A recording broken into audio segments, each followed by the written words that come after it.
honestly, I feel a little bit ashamed. It's my hobby, but it's also my problem.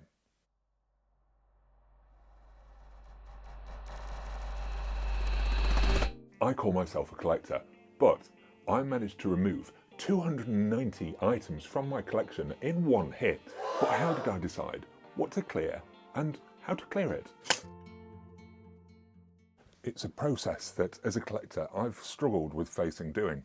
And if I'm being honest, I thought I needed the full collection to kind of define myself as a collector and as a movie fan. But there comes a point that it all just becomes a little bit too much to deal with. You either can't afford to keep up with everything, or you start running out of space for an ever-growing collection that in reality is very rarely going to get used, if at all. And the tally of the cull that I did, it kind of shows that. 290 items. I managed to get rid of 168 Blu-ray, 59 DVDs, 4 mugs, 11 collectible things, 2 clapperboards, a PlayStation 5 game, a Boba Fett rug, and 1 bottle of beer. A bottle of beer sat in my collection. It's a good solid amount I cleared out, right? And hand on heart, it wasn't easy to face doing. But the results from charging at it head on for a day, they were kind of surprising. But before I delve into how I feel about this cull, I'm going to kind of talk you through the process of how I decided what to remove from the collection. I've been sat in my office space watching YouTube videos, and I stumbled on a few videos about Swedish death cleaning or minimalism. And those videos, they set a few things off in my head. I started considering what I had sat around me in my office space, and then if, in fact, any of it had any real use to me. The videos that I was watching, they kind of cemented in my head that I needed to look at limiting down the things that just weren't getting used, and also some of the items that I just really had no strong feelings for. I slowly started to realise that I was keeping things just for the sake of it, and that was because at the time I kind of just wanted it. It felt somehow that I needed to have a collection, and then that I needed to keep it all. Now, on the dig through of these titles and deciding what stays and what leaves, simplicity has been key. First up was the simple question of, do I actually like the movie? Now, yeah, this might seem kind of basic and kind of silly, but yeah, I'm actually guilty of actually keeping movies that I don't actually like that much. Everything I bought at one point, it was really for the collection. And now looking at it, that was wrong. I should be buying and keeping these things for me, not to feed the monster that is the collection. I couldn't do any more collecting to complete franchises or complete a director collection. I just need to stick to the basic rule of, do I like the movie? Or at least something on the disc in terms of extras. If not, then it needs to go.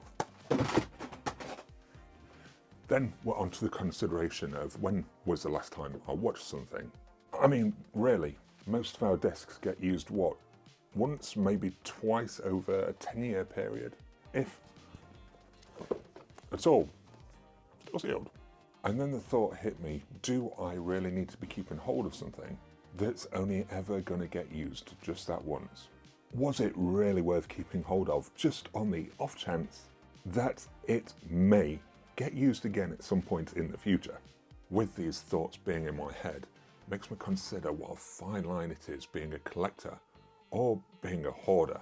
I've always considered myself being a collector, but just looking at it, just looking at all this stuff, I think I'm a bit of a hoarder. And one of the reasons that I say hoarder is because I was always sorting through this stuff. As I was looking at individual titles, justification reasons for keeping them started to sound off in my head. What if I don't have access to this movie again? What if it goes out of print? What if it's not streaming? Any reason I could think of, all in my head. Now though, I'm kind of trying to adjust my way of thinking. If I have not watched something in a certain period of time, and it's a movie that I'm not over enthusiastic about, then what's the point in me keeping it? And I mean, I'm saying this, but I'm not saying that I don't struggle with it. And at times when I've been looking at clearing out these things, I've also been checking CX and eBay, or even streaming, just to make sure that it's a movie that's still relatively easily accessible for me, just in case, you know. And also another thing I've been considering, looking at my collection as a whole, it's now pretty amazing to me that most of these movies, they've probably been watched just once, if at all. I Am Legend. This was perhaps my first Blu-ray pickup. This one, it was released in April 2008. It probably cost me £20 or more to actually import it from the US. I've watched this grand total of once, and that was all the way back in 2008. And I've had one use out of it. Honestly, the more I think and talk about it, I feel kind of silly. Now I'm feeling like a bit of a mug for purchasing this. It's a movie that, yeah, I did enjoy, but maybe it should have just been a rental. And another thing about it, it's one of those early Blu-ray releases that kind of fall into the Warner Brothers issue that they had with disc rot. I've not even checked the disc. Not looking too bad at the moment, but there's still risk that this might not work in another year or two. Silly. Then there was the thing, as I was searching through, do I feel impulsed to watch a specific movie again? And this one, it was kind of another big one for sorting through all this lot. Yeah, it might be a great movie, really well made, but really, if I don't have that feeling of wanting to watch the movie again, then there's no need for me to keep it on my shelves.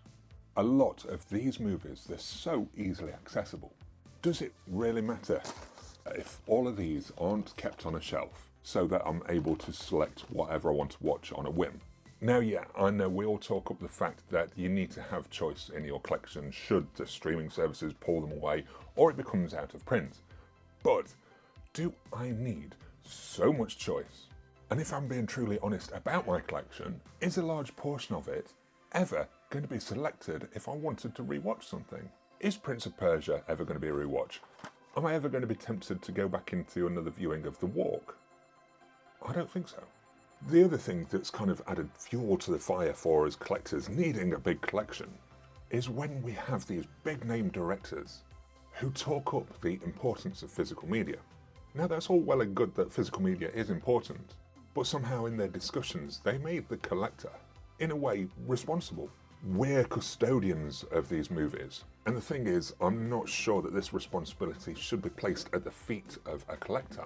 I think the comments from these directors in a way have weaponized us collectors into having yet another excuse to collect more and more and more. We're preserving these things, right? But then that just makes me think, why is the responsibility of preserving these things falling to the collector and not the creators of this art?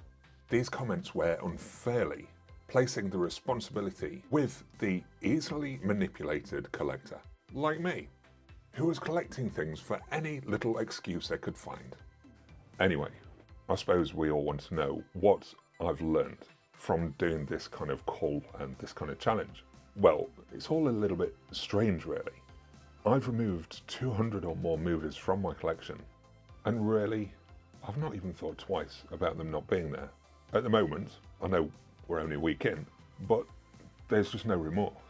In fact, I feel better that they're not all here. It felt like each of these little items also held a little bit of space in my mind. And as I added more and more things to my collection, not only did my space become cluttered, but my head and my thoughts also suffered along with it. I didn't feel it at the time, but somehow removing 290 items from the collection, I feel somehow a little bit lighter. It's almost like a weight has been lifted. I do know that the numbers, they're not down massively, but I'm starting to feel like I have a little bit more control with my collection and also with what I still have. And I now know what I want to do next. As much as I enjoy collecting and as much as I want to collect, I also want to make sure that I'm moving on the titles that no longer mean as much to me, or that I can't see any short-term use of.